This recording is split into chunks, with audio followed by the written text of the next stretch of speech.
I'm flipping the MIC on this one. Japan, Taiwan, Iran, and a White House meeting that could tilt the entire balance of the Indo-Pacific. I'm not here to just repeat headlines, I'm here to unpack what really matters, why it matters, and what it implies for you, right now.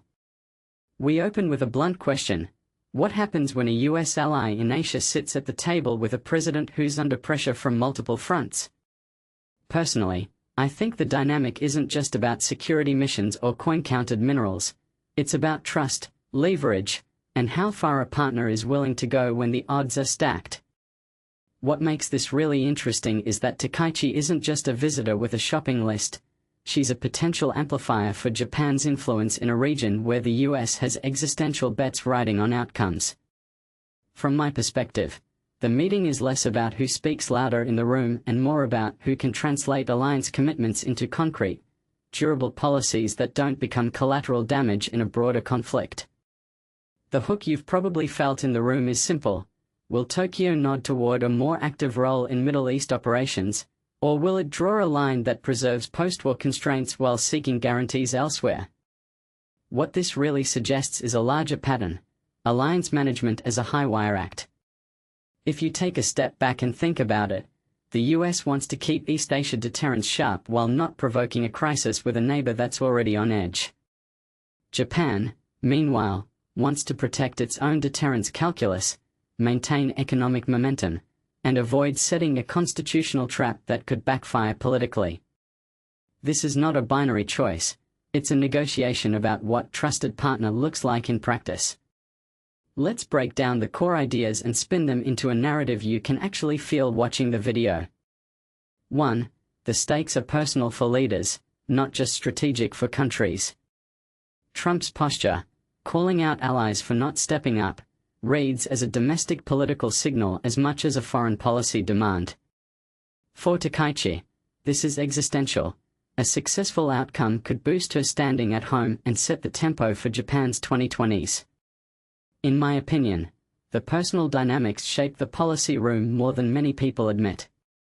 What many people don't realize is that leaders calibrate risk not only for a treaty but for their legacies, which means decisions might be more conciliatory in public than in private.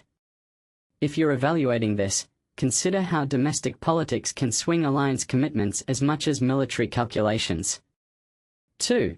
The strategic calculus hinges on the Strait of Hormuz and Taiwan. The US is pressing for naval cooperation, but Japan faces constitutional and political barriers.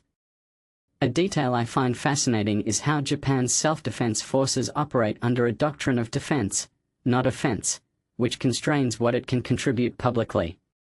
What this implies is that even small steps, minesweeping, logistics, or training, become meaningful signals when they're framed within a broader alliance strategy.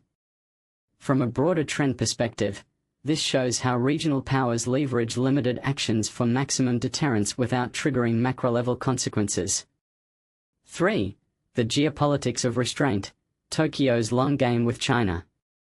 China sees Taiwan as non-negotiable and responds to perceived pressure with defensive postures that can escalate quickly.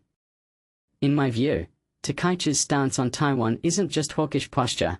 It's a bargaining chip to extract assurances that Washington will protect core interests while allowing Tokyo to modernize its own force posture. What this really suggests is a shifting equilibrium. Deterrence now blends with diplomacy and economic statecraft more than ever. This is part of a bigger trend where allies seek to balance security commitments with domestic price tags and regional risk. 4. The risk of distraction. Middle East deployments could dilute East Asia deterrence. If US forces pull some assets into Iran-related operations, the question becomes, who watches the watchman in East Asia? A nuanced angle here is that the timing of troop shifts coincides with intensified Chinese activity near Taiwan. From my perspective, this is a classic example of how competing theaters force senior leaders to weigh opportunity costs publicly and privately, and how the US asks allies to shoulder parts of the burden without overextending them. 5. The larger takeaway for everyday viewers: alliance durability isn't a straight line, it's a conversation. The deeper pattern here is not about a single meeting's outcome, but about how US-Japan coordination evolves under pressure. A detail I find fascinating is how both sides can emerge stronger by framing cooperation as a shared problem solver rather than a debt collector of obligations. If you zoom out, you'll see a global trend. Partnerships are becoming dynamic contracts that hinge on responsiveness, trust, and mutual adjustment in real time. To close, here's the take. This isn't just about who wins a policy standoff in Washington or Tokyo. It's about how two longtime allies navigate a world where heat is rising in multiple theaters at once. The real question is what kind of alliance framework survives when the Middle East and the East Pacific pull in opposite directions. My prediction? We'll see more calibrated, incremental steps that quietly increase Japan's regulatory and strategic weight, while the US anchors its Asia-Pacific deterrence with clearer, more transparent expectations. And if you ask me what that means for you as a viewer, it's a reminder that geopolitics is less about big speeches and more about the everyday choices leaders make to keep global risks manageable. What do you think is the most important win for the US-Japan alliance in the next 6 months? Let me know in the comments.